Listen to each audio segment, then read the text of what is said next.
If you know the magic that happened on Clement Street. For this set, we're going to end with a woman who has not been here for many, many, many, many years. And she started here, as we all did, and she said, say whatever you want about me. So I just, you know, if you don't see somebody for 20 years and you see them at Comedy Day, you instantly just go back to just hugging and catching up, and it's great that she's here. This is not a great intro, but would you welcome Margaret Cho?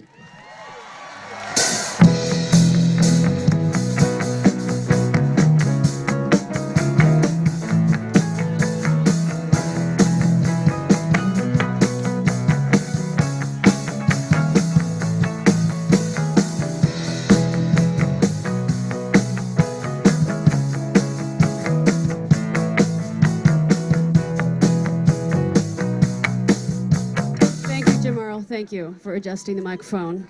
Hi. Thank you. Welcome. Hi, everybody. Hi, all my friends. This is very exciting. I want to say I'm representing with rainbow suspenders, so nanu. Everybody. Nanu. And also, I want to say I really miss Joan Rivers, and I wanted to include her here today. I was at her funeral on last Sunday. And so now there's all these pictures. There's pictures of me in Us Weekly. Don't buy it, but you have to see the picture. It's so demented. It's me at the funeral, and I look so fucking crazy. I'm like... So just get it. I look like I'm really happy, but I'm not. I'm actually really destroyed, and I don't really know exactly what to do, you know, like what the world looks like without her. And it's a really sad thing, but I was at the funeral, and everybody was crying. I was at the temple in New York, and everybody's like sobbing, and there's thousands of people there, and Howard Stern gets on the pulpit, and he says, he's crying too, and he's trying to choke back tears, and that's really sad to see Howard Stern crying.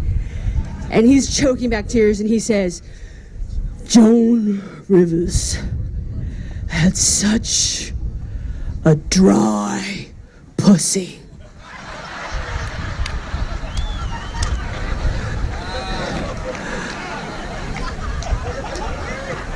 Her pussy was so dry, it was like a sponge. And when she would get in the bathtub, all the water would get absorbed up in there. Like, whoosh. And Joan used to say, if Whitney Houston had as dry a pussy as Joan, she would still be alive today.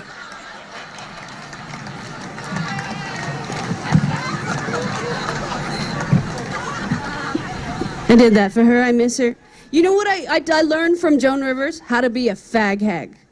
That is what I fucking learned. She was the ultimate. I'm a fag hag. I was born like over there.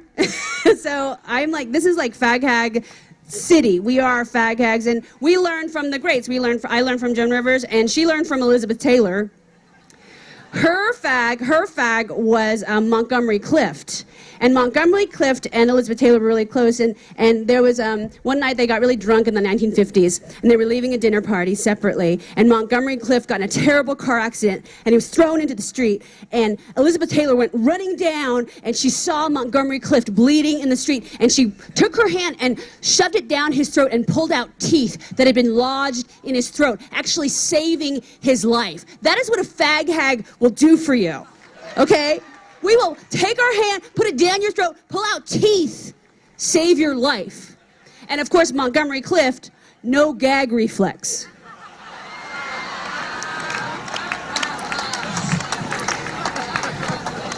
But Joan Rivers, she was also an incredible fag hag. 3 years ago, Joan Rivers, her gay husband, Tommy Corcoran, died. And she was in a lot of pain about it. Can you imagine if your gay husband died? And she was so sad, and just recently she was invited with Deborah Norville to the White House, not to the White House, the Buckingham Palace. Much better.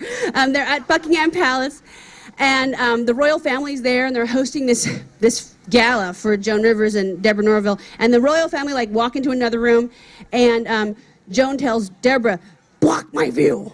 And then she starts pulling a bag of ashes out of her handbag and dumping them into one of the priceless Ming vases in Buckingham Palace. And she's going, Tommy, we're in Buckingham Palace. You can't believe it here. I was born in San Francisco. My parents came to San Francisco in 1964. I was born in 1968. I am the first member of my family to have been born in America. So my mother would always push me forward like, she's white. And I had a really rough childhood. I was just a weird looking kid because I always had some kind of intestinal parasite. So I was really skinny and I always had a shaved head because I always had lice. So I just looked weird. Like I always looked like I was running from a burning village. But I told my mother when I was 14 I wanted to be a comedian. And she said, oh, maybe it's better if you just die.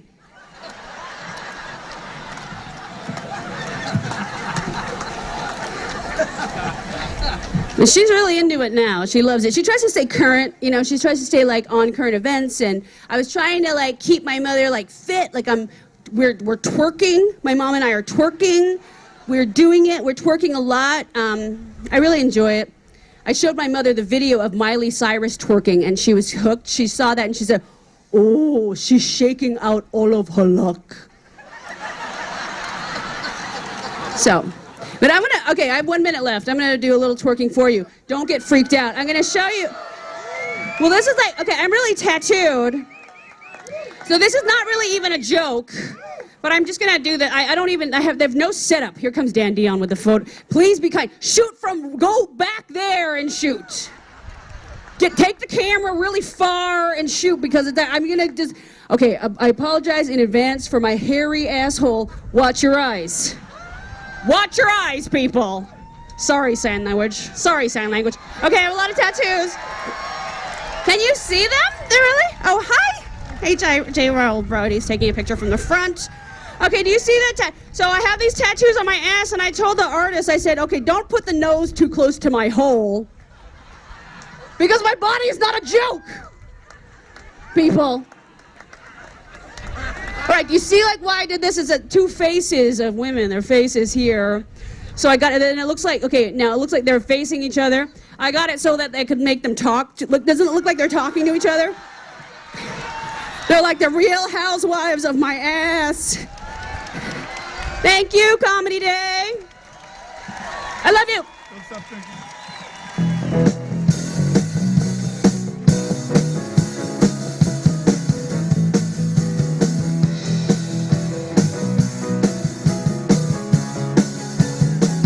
Margaret Cho.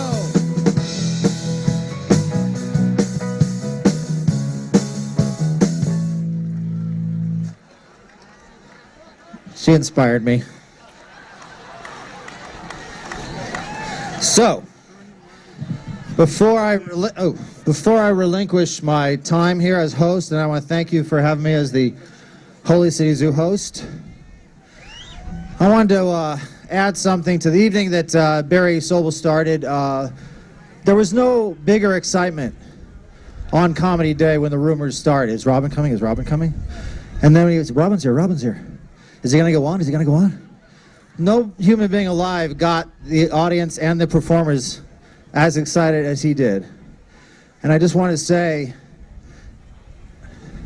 San Francisco, your comedy scene has a before and after. And it feels to me like a a phantom limb where you know something has been removed, but you swear to God you can feel it. Do you feel it? Do you feel him? When you light a candle, please light one of those joke birthday candles so when you blow out the flame, it comes right back. Thank you. Debbie Durst is next.